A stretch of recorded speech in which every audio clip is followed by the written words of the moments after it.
name is Carissa Long, and I serve as the Director of Membership at the State Bar.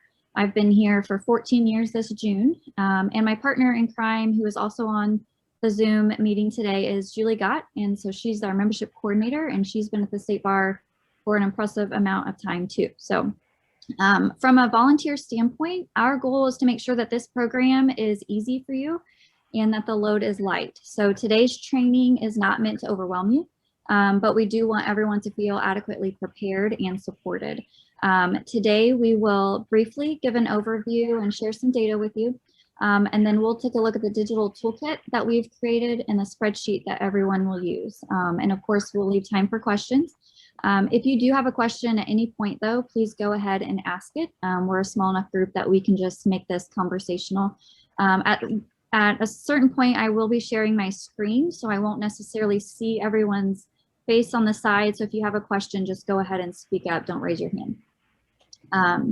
Okay, so we will just jump right in. So onboarding for new members is critical for us, and we look at it as an on-ramp. So we're kind of using onboarding as a way to catch new members up to speed. For most associations, first-year members have the lowest renewal rates, which also holds true for us. So we're not alone in this, but it's something that we are specifically targeting and trying to work on. So this program specifically, and the work that you will be doing, is just one part of kind of an overall bigger onboarding plan that we have for new members. But it's probably one of the most important pieces to that puzzle. We believe that membership is about relationships, and so we know that the message of member value coming from you carries a lot more weight than if it were coming from me or Julie or anyone else on our staff. So we're really very grateful for your willingness to do this. So real quick, I wanted to share some exciting new data that the Board of Governors will see next week for the first time. For the 2020-2021 dues cycle that just finished, we ended the year 0.5% ahead of last year's dues cycle. So this basically means that we brought in more dues revenue than the previous year. And the reason this is exciting is because it's the first time that we've seen positive membership revenue growth in a very long time. And this was not the result of a dues increase, which might be your next question. We really feel very fortunate that even in the face of COVID, we have managed to come out on top. So we've seen significant growth just in the last few years, and we can honestly say that we are no longer losing more members than we gain each year, which is, we have not been able to say that for a really long time. So like I said, for 2020, 2021, we were ahead by 0.5%. The year before that, 2019, 2020, we trailed by just 1.2%, so we did better that year. And then the year before that, 2018, 2019, we had trailed the previous year's membership revenue by 6.5%. And that, based on the data available to us, that had been an ongoing trend for several years prior. So we had been declining at least 6%, if not 7%, for many, many years. So we really feel like, you know, if we continue to operate with an intentional focus on customer service, which we have been doing, and continue to look for ways to improve member value, that this will become our new norm. And so this program is just one way that we can be intentional about those relationships. Another bright spot in our data, just real quick, shows that our younger members are returning at a higher rate. For example, when we look at our resident member admitted 1 to 3 category, which really kind of makes up the majority of our new members, we saw a 23% increase. So again, this is great strides in the right direction, and this program we hope will just continue that momentum.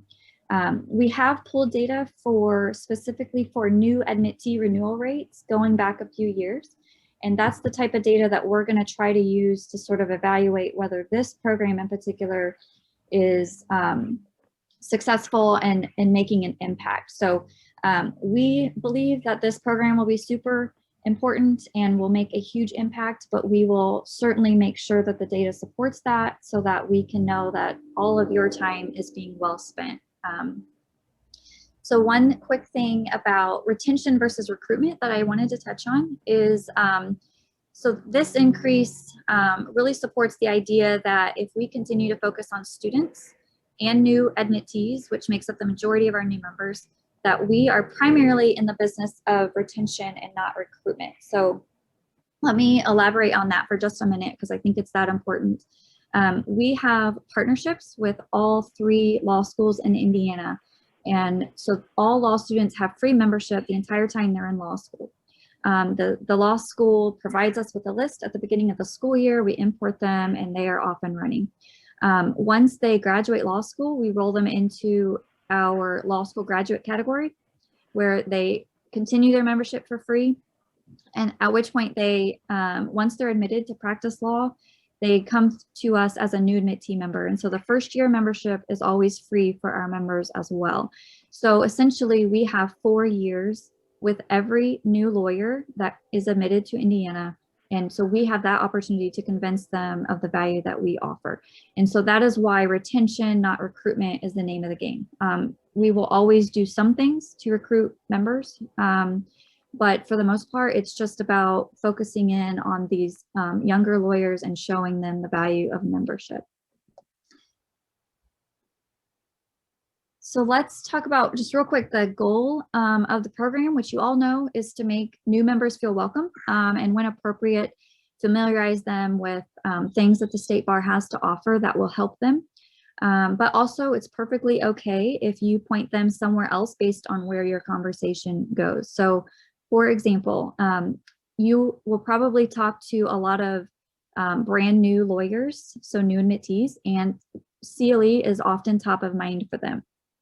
So you may wind up directing them to the CLE Commission for help because that may be where their mind is at and those are the questions that they have, and that is perfectly okay. So the message here to them is that the State Bar is the hub of the legal community. So even if it's not something in our lane, we can connect them with the right entity or group. And so that's what we want them to know. Having said that, ultimately our goal is to help members meet other members and to get more involved and therefore get the most out of their membership. So one thing I do want to hone in on here and mention is that it's important to remember that they are already members. We are not just we're not trying to convince them to become a member. So I think that's important to recognize that.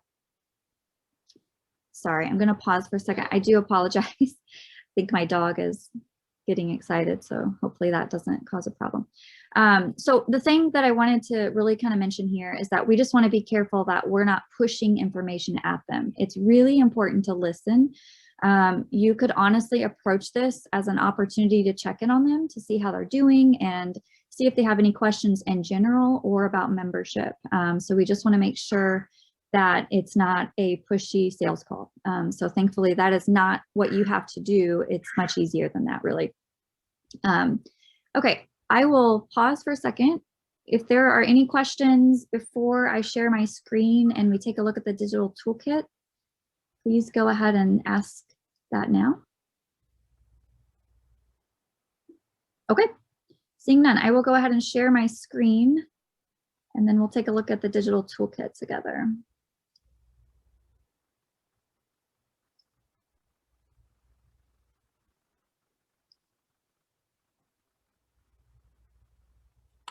Okay. All right, so we have created this digital toolkit for you to use.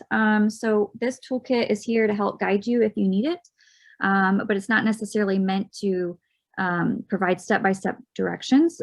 It's really important that you are flexible with your conversations and that you kind of allow the conversations to go whichever direction the member might take you. But we did want you to be prepared and have access to information that might come up frequently in your conversation. So real quick, I'll just give you an overview. So we have this tips and tricks, how to connect with new members. So we have 9 tips for cold calling. We have a list of sample questions that you can ask members. We have a sample phone script and sample email templates for you. In the About ISBA section, we have our membership brochure. We have a document with our mission, vision, and history. And we have our FAQ, and we have a staff directory, which might come in very handy. For sections and committees, we have a document that covers what the difference between the two are. And then we have a list of our sections and our committees. And then other information that we have here is information about CLE, because that is a hot topic for a lot of our new members, as well as mentoring opportunities in our LDA program. So I am going to go ahead at the top here. So this page, I will email you after we get done with this training.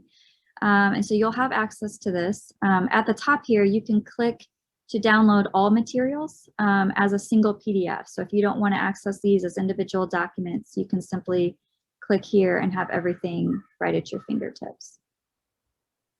Okay, so we will just walk through this together. So the first thing is our membership brochure. So this is hot off the press. So we had an older version of this, and so we've kind of completely redone it. So it looks like this. So some of you may have received a copy in the mail from me, and if you haven't, it will be coming. It's also stitched inside of your May issue of Raise Just Die, so you can find it inside there as well. But this is a great reference point for you. It basically is highlighting the top 10 ways that members can maximize their membership. So it's going to walk you through all of the most impactful things that the association does for members. So you will have, that will be a great tool for you, I believe. Okay, so the 9 tips for cold calling, just real quick, I won't go through all of it. I encourage you to read over it. I think all of it is good. We have the pre-call research. I will just touch on real quick. This is just, if you have a minute before you call the member to look them up at the firm they are at and just kind of take a look at their profile, that will oftentimes sort of create sort of a conversation starter when you call them. So maybe you notice that they're in a group that you are familiar with, or they're in a community club that you know something a little bit about. So again, that can actually just really help your conversation and really help forge that connection with them. If you have time to do that, we would encourage you to do so. I will touch on this, and I kind of already did. Listen more, talk less. So when members talk more, you learn valuable information about them, and that's what really allows you to kind of forge that connection. So I just can't stress that enough. As far as, it's not intended to be a pushy sales call. We really just want them to have a forum to kind of talk openly and ask questions if they have them. And then the last thing on here that I will just feature is the follow-up immediately. So when you get the chance to speak with someone, you just want to capitalize on that conversation right away. So for example, if you guys talked about kind of an e-introduction for a section chair that they might be interested in joining, just make sure that you go ahead and do that right away so that it doesn't fall off your radar, because I know that's easy to do. So sample questions to ask new members. I won't go through these. These are just here. You can kind of look at this list. It might help you with some of your conversations. We have sample email scripts. Depending on kind of what the situation is. And then we have a sample phone script. So best practice that we can share with you is that it's most impactful if you call the member. I know that sometimes it's easier to email, and if that is the case, that is perfectly fine, but we do encourage you to try to use the phone first before you email the member. So that's just the best way for you to connect with them is by phone, we believe. Okay, so CLE for new members. So like I said, in our experience with our newest members, particularly our new admittees, CLE is top of mind. So they do not understand who oversees CLE. So a lot of times they think that the state bar oversees CLE. And so it's just kind of an education opportunity to let them know that it's the Office of Admissions and Continuing Education that does that. So this document just kind of spells out that relationship, the types of credit that they are required. And then the other thing that they often do not realize is that when they are first admitted, and like I said, not all new members are going to be new admittees. but most of them will be. And so a lot of this is geared toward that brand new lawyer. But just so you know, a lot of times they think that as soon as they're admitted, they are required to start earning CLE hours. So they don't necessarily understand that their first CLE cycle does not start until that following January. So that's what this is. It's just some information about that. This whole document is reviewed and approved by the Office of Admissions and Continuing Education.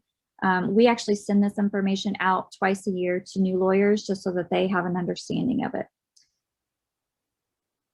So we also have information about the no cap on distance learning. And then we also reference our free on-demand CLE library that we offer to them as well. So all of that is right there, and then contact information for further questions. Sections and committees, I think this is another natural place where your conversation might go with new members. As you get to know them, you'll probably, find out kind of what area of law they practice. And so naturally you might start talking about our sections and committees. And so this just kind of outlines the difference between those two. The important thing to know is that both of them provide incredible member value. And so both of them are great places for them to get involved. So this might be one of your most important documents that you use in here that you reference. So this is a list of our sections. We also have the cost here, and then we have the chair's name and the chair's email address. And then we also have the State Bar Liaison's name and their email address. So anytime you are able to connect a new member with a chair of a section that might be of interest to them, that is wonderful. And we encourage you to do that. We would ask if you do this, it's okay if you don't, but we encourage you to carbon copy the liaison. That just helps the liaison kind of stay in the loop and help sort of foster that connection and make sure that the chair sees it and make sure that they follow up with the new member. So the last thing I will mention about this list is that you will see that some sections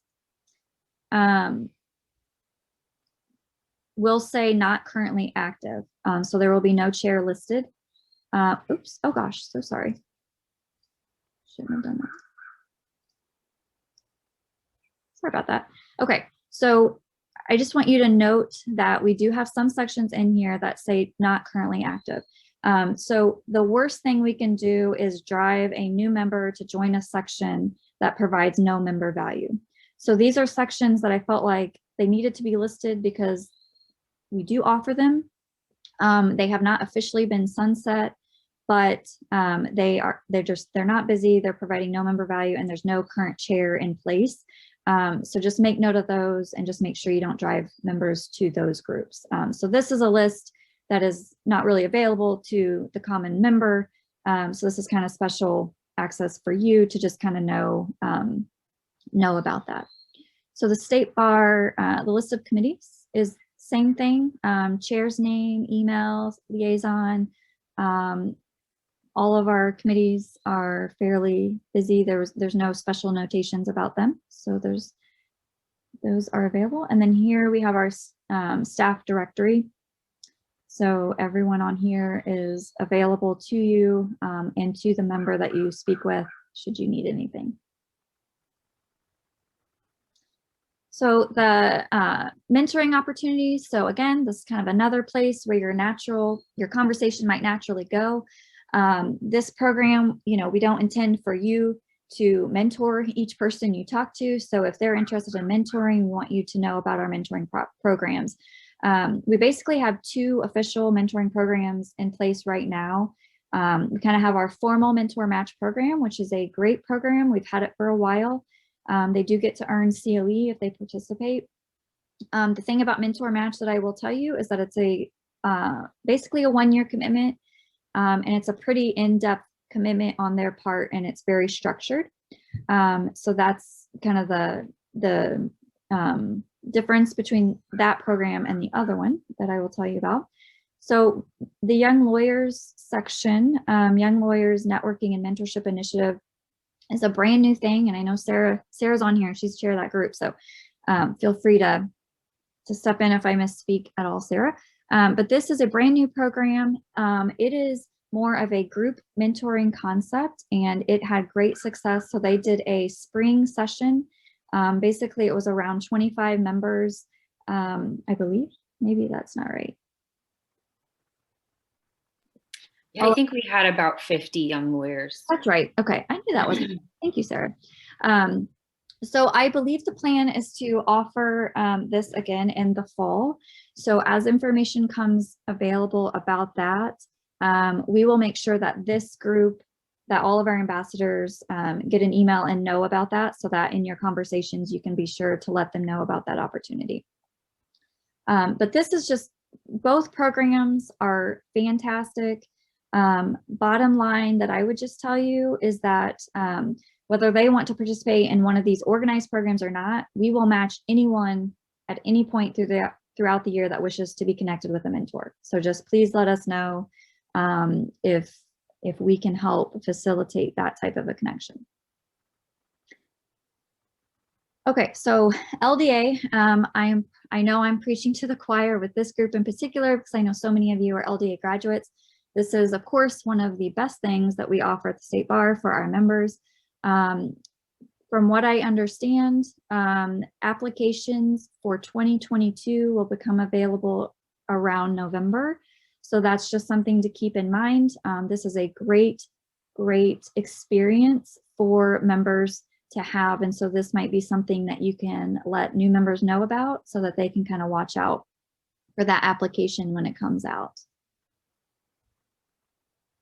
Okay, and then we just have a document. It's got our mission, vision, history, and then we have a membership FAQ. This is also available on our website.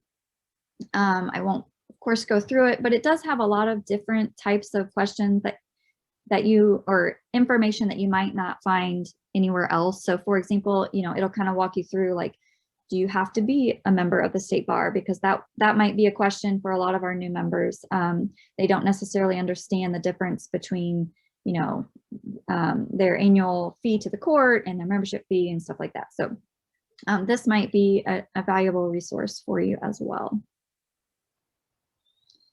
And that is a little bit long. Okay, I think that's it. So as far as the resources go, I just want to make sure you know that if you have ideas for additional resources that we can add to this digital toolkit at any time, let me know. You may find common themes in your conversations with new members. And so there very well may be some additional information that should be added to this. So just please feel welcome to let me know that, and we would be happy to create that for you. Okay, let me pause for just a second. Are there any questions about any information I went over so far?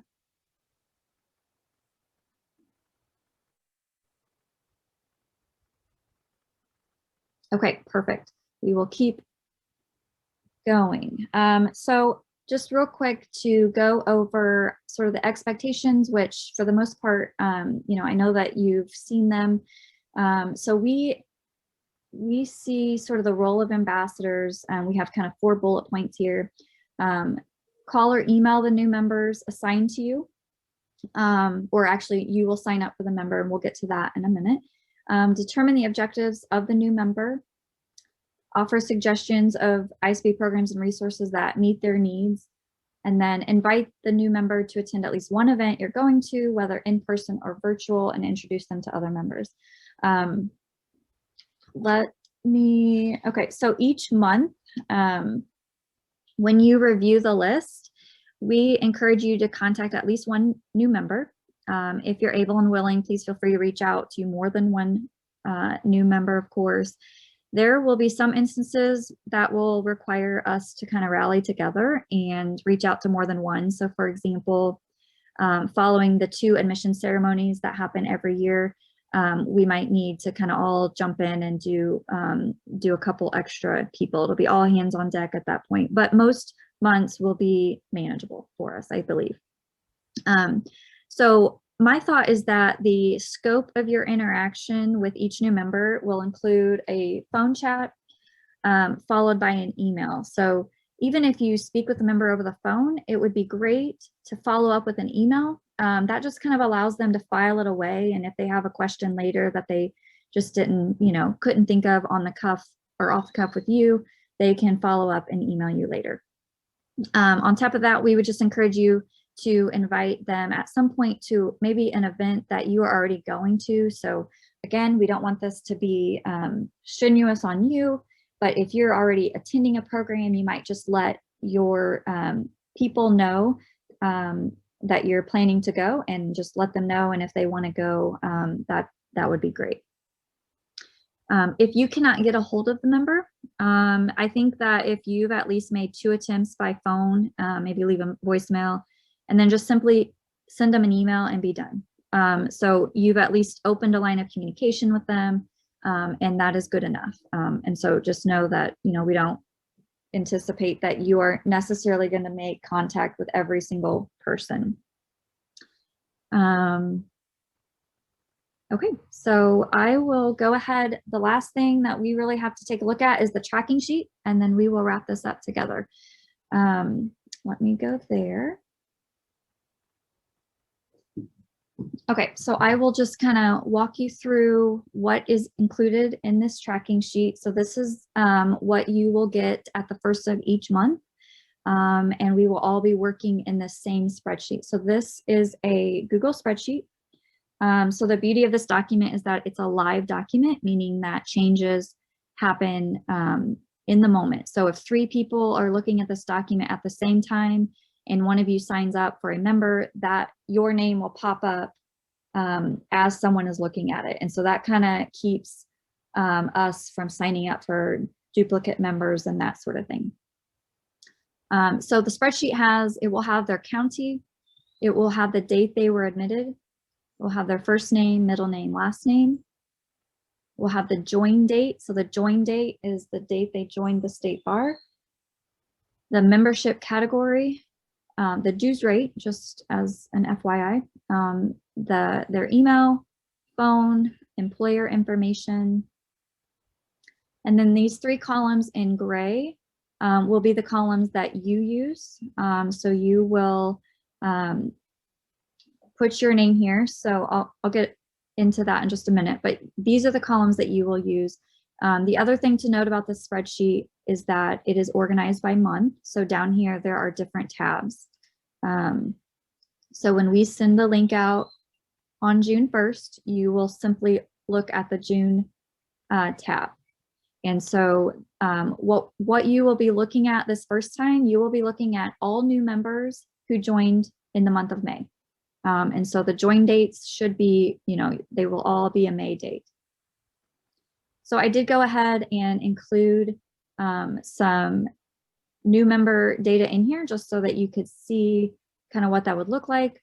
I chose different membership categories just so that you see that it will be a mix of different types of new members. Most of them will be new admittees, but you will see other types.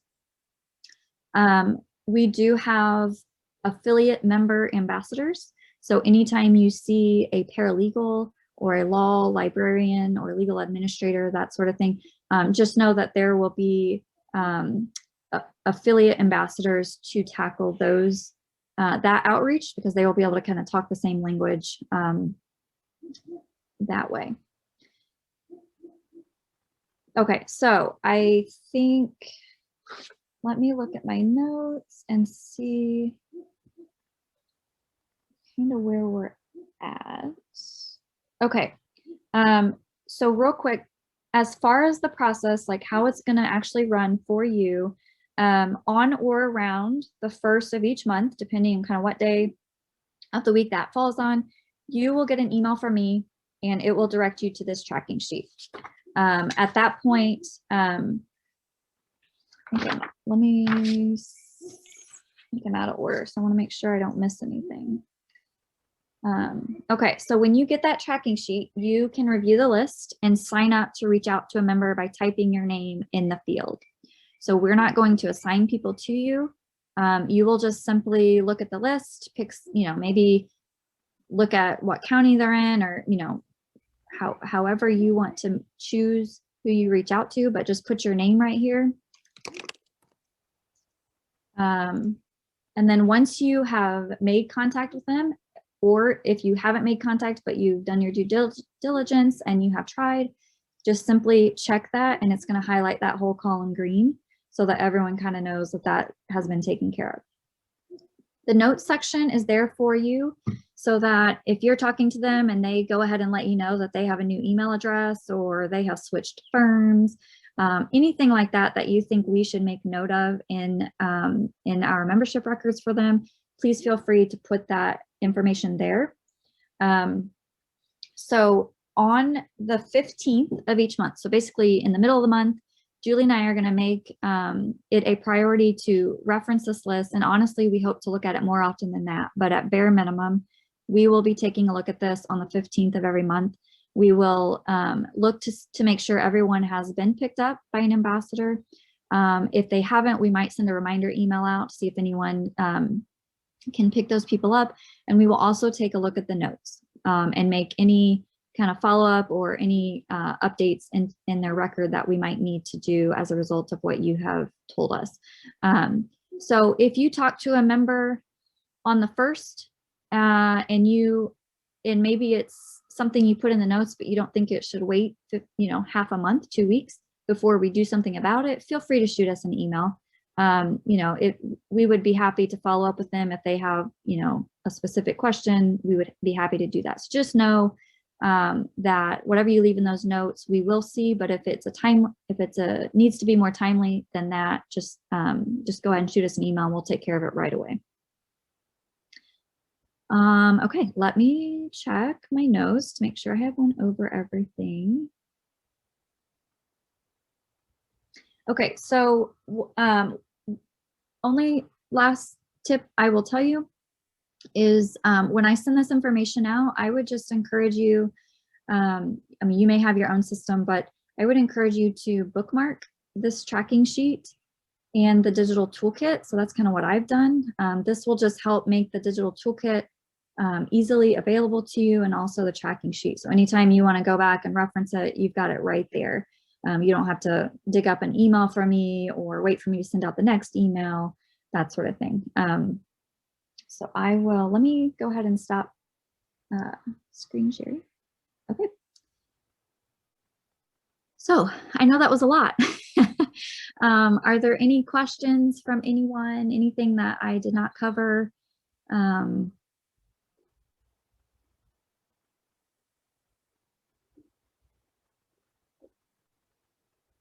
Perfect. Okay. Well, Dan. Oh, you're muted. Oh, there you go. Yeah, hi. So how many do you expect per month that you would have on this list? I mean, I would imagine when the new members come in, or there's like an admission ceremony, are we gonna also have, 200 in July?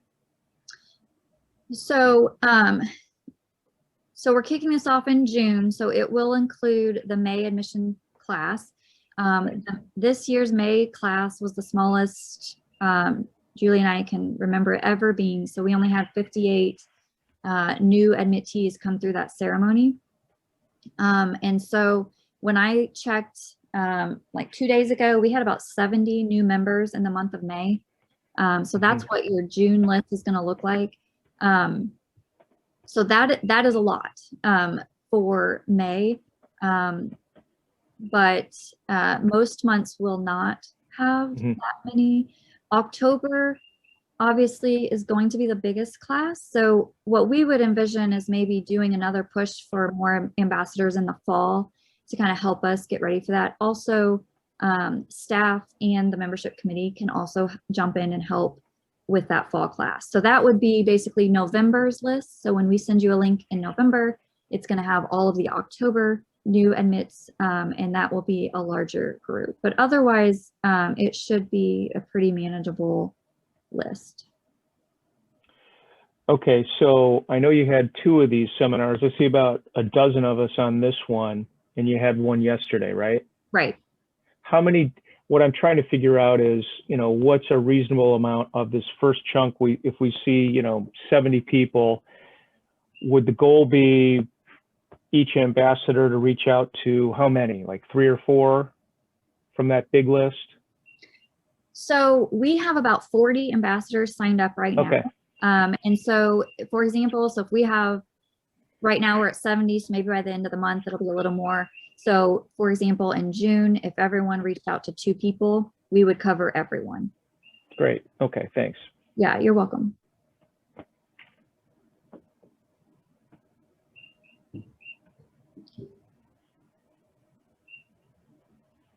If there are no other questions, I will, we can wrap up, and I will send an email following this, maybe not immediately after, but this week you'll get an email from me. It will have the digital toolkit link and the tracking sheet and all of that. And you can just kind of file that away and save it. And then next week is when you will get your first email from us. So I cannot thank you enough for participating. This is a brand new thing for us, so please know that we really value your feedback. We would, we definitely anticipate making tweaks along the way and making it better. So feel free to kind of let me know, especially as you start having conversations with people, let me know how those are going and kind of maybe how we can make this program work better. Thanks, Chris. It's great to see so many faces I don't see as often as I'd like to. I will just say, very early on in my legal career, the best advice I got about bar association involvement, and I know I've heard it repeated a lot of times, but I'll certainly say it to everyone I talk to, is you get out of it what you put into it. And if you just read the magazine once a month or whatever, you're not going to get anything out of it. You've got to go to something. You've got to get involved in something. So that'll be the advice I give to everyone I talk to. Yeah. That's great. And, one thing that you can do is just simply share your story, share how you got involved and how that trickled and the domino effect that might have created for you based on an event you went to. So if all else fails, just talk about your story and your involvement and what the State Bar has done for you. Hopefully we've done enough for you and we've provided value in your life. And so just simply sharing that will go a long way.